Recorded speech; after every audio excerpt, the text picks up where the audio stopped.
Assalaamu calaykum. Soo dhawaada asxaabta. Muuqaalkeena maanta waxaan ku sharixi doonaa qaybta koobaad ee filimka loo yaqaano Black Hawk Down oo ah filim laga metelay jabkii Mareykanka ka soo gaaray weerarku ku soo qaaday magaalada caasimadda ah ee Muqdisho isagoo ku fashilmay howlgalka uu damacsanaa inuu ka fuliyo Soomaaliya gaar ahaan caasimadda. Daawasho wacan.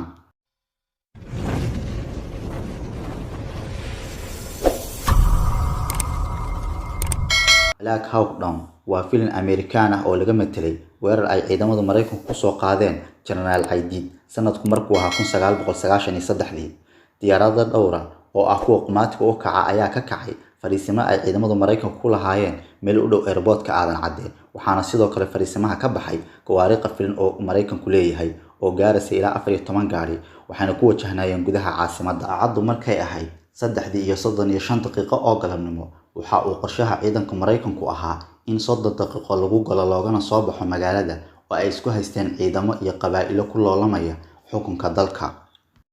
Ciidamada UN-ka ayaa u joogay inay ilaaliyaan nabadda iyo in ay dadka cunno u qaybiyaan. UN-ka ayaa soo jeediyay xabad joojin iyo in la sameeyo dowlad loo dhan yahay oo dimuqraadiyada, waxaana ka diiday General Aidid in uu saxo heshiiska isagoo weeraray ciidamadii UN-ka.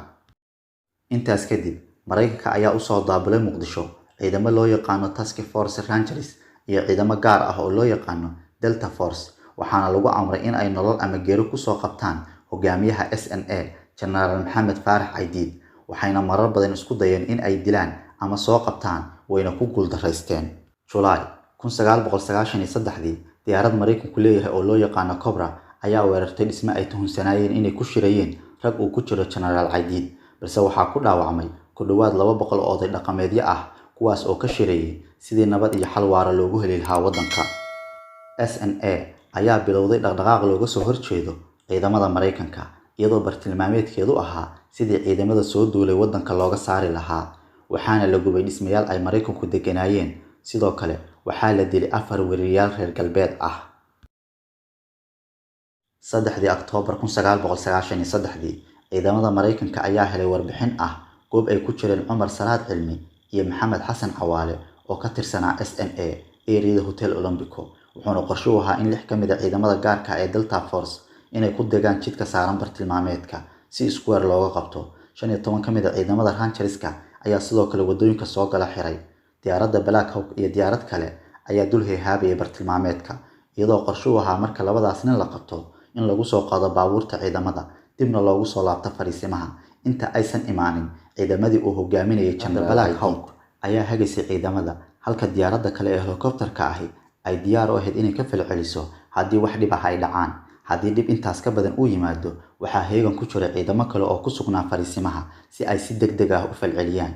Qorshahan ayaa loogu talagalay in lagu soo gabagabeeyo 30 daqiiqo gudahood. Howlgalka ayaa waxaa si leef ah kor uga duubaysay diyaarad kale. Taayiro ayaa lagu gubay magaalada. Ciidamada Mareykanka ayaa u arkayay baaq ay dadku u dirayaan maleeshiyaadka General Aidid. Howlgalkii ayaa bilowday, ciidamadii ayaana soo gaaray bartilmaameedkii. Saacaduna waxay ahayd 3:42 daqiiqo. Waxaa daatay ciidamadii, waxaa lagu dhaqaaqay sida qorshuhu ahaa, iyagoo isku weer ka qabtay guriga lagu tuhunsanaa inay ku jireen raggan la soo tilmaamay. Howlgalkan ayaa ka dhacay meel u dhow suuqa Bakaaraha, waana goobta uu ka talinayay oo awood u ku lahaa General Aidid. Waxayna sii ogaayeen in ciidamada Mareykanku ay ku soo wajahan yihiin, waxaana la sii diyaariyay boqolaal ciidan oo aad u hubeysan. Waxaa bilaabatay xabad ka imaanaysa jiha kasta. Ciidamada Mareykanka ayaa isku dayay inay dib u gurtaan maadaama loo adeegsanayo hub culus sida bambooyinka qarxa, qoryaha fudud iyo qoryo loo yaqaano RPG ama baasuukaha, waxayna la kulmeen wax aysan filanayn. Waxaa goobta soo gaaray gurmad aad u tiro badan oo labada dhinac ah. Diyaaradaha ciidamada Mareykanka ayaa iska caabin sameeyay, iyagoo kor ka duqeynaya maleeshiyaadka General Aidid, waxaana meesha ka dhacay dagaal aad u culus. Ciidamada Mareykanka ayaa dhaawacyada ku qaadanayay 3 baabuur iyagoo ku celinaya xaruntooda, waxaana jidka u sii gelayay ciidamo hubeysan oo ay iska caabin kala kulmayeen, waxaana ka dhintay ciidamo tiro badan, qaar kalena waa ay go'doomeen. Qorshihii dagaalka ayaa sidii la filayay noqon waayay, sidoo kale waqtigii loogu talagalay ayay wax badan ku darsameen. Isagoo weli dagaalkii socda ayaa ciidamada Mareykanku waxay qabteen 2 bartilmaameed ee u socdeen iyo 22 maxbuus oo kale, waxaana la saaray gawaari loo qorsheeyay in lagu qaado. Daqiiqad walba dagaalka ayaa sii xoogaysanayay, balse diyaaradaha Mareykanka ayaa iska caabin badan sameeyay. iyagoo jawi hoose ku duulaya ayay kor ka duqeynayeen maleeshiyaadka uu hogaaminayay Generaal Caydiid. Diyaaradda Black Hawk Down oo joog hoose ku duulaysa waxaa RPG la helay mid ka mid ah maleeshiyaadka Generaal Caydiid isagoo uga dhuftay qaybta dambe ee diyaaradda, waxaana diyaaradda ka lumay kantaroolkii. duuliyihii diyaaradda ayaa ku qaylinayay Black Hawk Down oo macnaheedu yahay diyaaraddii Black Hawk way dhacday, waxayna markii dambe iyadoo holcaysa ku soo dhacday dhulka. Ciidamada Generaal Caydiid ayaa dilay labadii duuliye ee diyaaradda waday.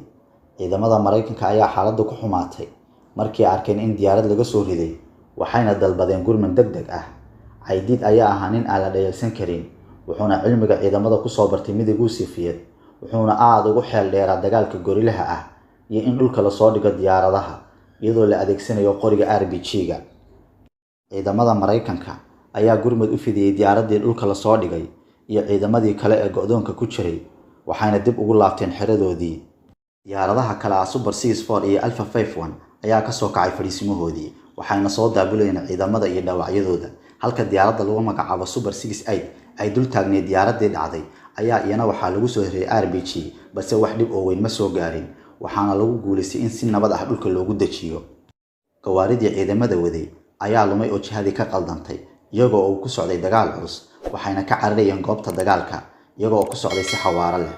Dhanka kale, dadka ayaa wadooyinka ku xiray dhagxaan iyo alwaaxyo, mana aysan dul mari karin baabuurtu, taas oo ku qasabtay inay u leexdaan wadooyin qaldan, waxaana dul socotay diyaarad kor ku duqeynaysay maleeshiyaadka. Saacadda ayaa sii cagacageynaysay 4:40 galabnimo. Markan waxaa RPG lala helay diyaarad kor ka duqeynaysay ciidamada Generaal Caydiid iyadoo uu ka haleelay qaybta dambe, waxayna dhulka ku daadinaysay shidaal. duuliyaha diyaaradda ayaa isku dayay inuu u jiheeyo dhanka airportka, balse waxyeello xoog leh oo ka soo gaadhay kaambida ayaa u saamixi weyday in uu gaarsiiyo oo uu ku dejiyo airportka, waxaana ka lumay kantaroolkii. balse ugu dambeyn waxaa nasiibku u saamaxay in si nabad ah dhulka loogu dejiyo iyadoo aan duuliyayaasha waxba gaarin, waxaana kor ka ilaalinaysay diyaarad kale iyagoo dadka shacabka ahina ay isugu soo baxeen diyaaraddii soo dhacday. Diyaaradda oo ku dhacday meel aan u dhoweyn goobtii ay ka dagaalamayeen ciidamada Mareykanku ayaa ku qasabtay in laba ka mid ah ciidamada diyaaradda kala saarnaa inay dhulka u soo degaan si ay u badbaadiyaan duuliyayaasha iyo laba askari oo diyaaradda saarnaa oo dhaawacyo fudud soo gaareen. Waxay galeen meel u dhow diyaaradda, waxaana soo weeraray ciidamo hubeysan oo waxyeello gaarsiiyay ciidamadii Mareykanka, iyadoo diyaarad kale ay kor ka duqeynayso ciidamada, waxaana ugu dambeyntii ku dhintay qaar ka mid ah ciidamadii dhulka u degay iyo kuwii la badbaadinayay. Saacad dagaal kadib ayaa waxaa goobta soo gaaray ciidamo badan oo Rangers ah, waxayna goobta ugu yimaadeen qaar ka mid ah meydadka iyo dhaawacyada ciidamadoodii. Howlgalka ayaa bilowday 3:30 daqiiqo oo galabnimo, waxaana la filayay in lagu soo gabagabeeyo 30 daqiiqo gudahood, balse dagaalka ayaa sii socday ilaa habeenkii, iyadoo qaar ka mid ah ciidamada ay rasaastii ka go'day, mana aysan haysan qalabka habeenkii wax lagu arko. Xaaladda oo aad u xumayd awgeed ayaa ugu dambeyn ciidamadii ka soo baxeen goobtii dagaalka 5 saac iyo bar habeenimo. Walaalaha qaaliga ah, waa ku mahadsantihiin daawashadiina. Muuqaalkeena maanta intaas ayuu ku egyahay. La soco qaybta labaad oo hamoogaan. Fadlan daawade channelka subscribe saaro si ay kuu soo gaaraan muuqaalada xiisaha badan ee aan halkan soo gelino. Mahadsanid.